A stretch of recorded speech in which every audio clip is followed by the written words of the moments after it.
सड़क के दोनों तरफ घना जंगल पसरा था और हवा में बारिश की बदबू घुली हुई थी।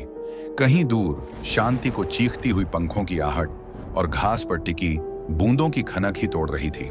उस सुनसान रास्ते पर एक युवती श्रुति कंधे ठंड से सिकोड़ते हुए धीमी चाल से आगे बढ़ रही थी। लाल साड़ी, भीगी तासीर और चेहरे पर थकी सी शिकन, जैसे कोई उम्मीद की लौ भी बुझती जा रही हो। उसकी गाड़ी कहीं टूट गई थी, कुछ लड़के पीछे पड़े थे और अब वो किसी मदद की आस लिए अकेली चल रही थी। थोड़ी दूरी पर एक काली कार खड़ी दिखी। तेज कदमों से वह कार तक गई और शीशे पर खटखटाया। कोई जवाब नहीं। फिर आसपास की एक खामोशी उसे खौफ में डांटती हुई किसी आवाज की तरह टूट पड़ी, जैसे किसी का भारी सांस फूंक रहा हो। श्रुति ने हिम्मत की और जंगल की तरफ कदम बढ़ाए। तभी किसी के कंधे पर हाथ का एहसास हुआ। उसने डर कर पीछे मुड़ा। उसी घड़ी एक नौजवान उभरा, लगभग 30 से 32 साल का, आंखों में अजीब सी चमक। उसने मधुर आवाज में कहा, यहां अकेली चल रही हो? गाड़ी खराब हो गई क्या? चलो मेरी कार में बैठ जाओ, मैं तुम्हें घर छोड़ देता हूं। उसका नाम अरुण था। श्रुति ने, जो अब थक और सहमी हुई थी, मान लिया। मूसलाधार बारिश शुरू हो गई और दोनों कार में बैठे। पहले अरमान अच्छे थे। अरुण ने निःशब्द मुस्कान दी और थोड़ी देर बाद उसकी निगाह बार बार श्रुति पर टिकती रही। तभी अचानक अरुण ने जैसे ब्रेक कसा और कहा, देखो कोई सामने आ गया। पर सड़क पर कुछ भी नहीं था। श्रुति ने आश्चर्यचकित होकर देखा, कुछ भी नहीं। अरुण ने खुद को संभाला और कहा, शायद मेरी आंखों ने धोखा दिया। फिर वह उनकी बातचीत में उलझा रहा और आखिरकार श्रुति के घर के पास गाड़ी रोकी। उसने कहा, बस कुछ मिनट, घर यहीं है। श्रुति उतरती है और अरुण भी बाहर आता है। तभी उसकी निगाह कार की पिछली सीट पर पड़ती है। वहीं बैठी वहीं जली हुई औरत, आंखें आग सी जलती, सीधे अरुण की तरफ घूर रही थी। अरुण चीख उठा। दरवाजा जाम हो गया, पर अचानक खुल गया। वह घबराकर श्रुति के घर के अंदर चला आया।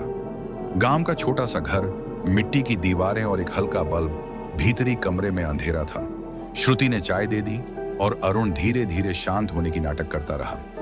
बातचीत के बीच उसने सवाल उठा दिया, तुम अकेली रहती हो? श्रुति ने बताया कि माँ और पिता पहले गुजर चुके हैं, खेत चलाकर गुजारा होता है। बातचीत के नाम पर अरुण ने पगलह शहरी बातों में घुटन भरते हुए प्रेम और शादी की बात किए बिना नहीं रहता। उसने कहा, तुम बहुत खूबसूरत हो, शहर चलो, मैं तुमसे शादी कर लूंगा। श्रुति ने इसे तुच्छ समझकर टाल दिया। अरुण बढ़ा। उसका हाथ श्रुति के पल्लू पर जा लगा और तभी उसे जोरदार झटका सा लगा। उसका हाथ तेजी से जल गया। श्रुति झूम से गायब हो गई, धुएं में बदलकर। अरुण भागने लगा, लेकिन घर का दरवाजा अपने आप बंद हो गया। पायल की छन छन हुई और वहां श्रुति फिर खड़ी थी, घूंघट ओढ़े हुए। जैसे ही घूंघट हटा, अरुण का सामना उस चेहरे से हुआ जिसने उसकी रूह की जमीन हिला दी। चेहरा फटा हुआ, मांस छिल गया, आंखें लटक रही थीं और उसकी हंसी में नर्क की सिहरन थी। आज तेरी आखिरी रात है, उसने धीमे से कहा। जिसे तड़पाया, जिसे तुमने मार दिया, अब उसका बदला तुम्हें चखना होगा। अरुण भागने लगा, लेकिन उसकी पीठ में लंबे नुकीले नाखून गड़े हुए थे। दर्द से वह चिल्लाया, पर यह सब सच्चा था। श्रुति, या जो भी वह थी, कह रही थी कि यह बदला कोई अचानक नहीं है। कुछ दिन पहले उसी तरह एक औरत, नेहा, जो गर्भवती थी, उसी अरुण के हाथों मारी गई थी। नेहा ने अरुण की चालाकियों और शोषण का सामना किया। जमीन और संपत्ति उसी के नाम कराई गई। मासूम पेट में पल रहा बच्चा और हर रोज की मार। अरुण ने नशे में और निर्दयता में उसे जंगल में ले जाकर मार डाला, काट कर, दफना कर और चुपके से, ऐसा सोचकर कि कोई पता नहीं लगा पाएगा। पर मौत के बाद भी इतिहास खत्म नहीं हुआ। पीड़ा की आत्माएं लौटती हैं और यही वह कहानी है जो उस रात आगे खुली। अरुण पागलपन और अपराध की देन भुगतता रहा। वो जितना भागता, उतना ही उसकी आत्मा पर साया गहरा होता गया। गांव में अरुण के बच्चों और रिश्तेदारों को भी धीरे धीरे उसकी हकीकत का पता चला, उसकी बर्बरता और नेहा की बेबसी। पर अपराध का हिसाब अक्सर अंधेरे से लिया जाता है और कीच कांडी, एक ऐसी आत्मा जो जलकर या जली हुई रूप में लौटती है, अपनी आग से उसे पकड़ लिया। कहानी का जाल उलझा। श्रुति की खुद की पहचान पर सवाल उठे। क्या श्रुति सच में जीवित थी, या वह भी उस जंगल में भटकने वाली किसी आत्मा का हिस्सा थी जो अन्याय के बाद बदला लेती है? जब अरुण ने नेहा के साथ जो किया, उस क्रूरता ने कई और आत्माओं को जोड़ दिया। कीच कांडी की कहानियां इस क्षेत्र में सदियों से सुनाई जाती रही थी। एक माँ की सजा जिसकी बेटी पत्नी के साथ अन्याय हुआ हो, या गर्भ में पलते जीवन का दर्द। रात चढ़ते चढ़ते अरुण ने अपनी सच्चाई स्वीकार की। कमरे में कीच कांडी की हंसी और आग की छापें उसके क्रूर कर्मों का आईना थीं। वह चिल्लाता रहा, विनती करता रहा, पर आवाजें अब हवा में ही नहीं, उसके अंदर भी गूंजने लगी थीं। उसकी आंखें उस मांस फट चेहरे पर टिक गईं जिसने सबसे पहले उसे देखा था, नेहा मुंह से। तू सोचता है कि मौत से बच जाएगा? जीवन की हर चोरी का हिसाब मिलेगा। अंततः अरुण ने वही भुगता जो उसने कराया था।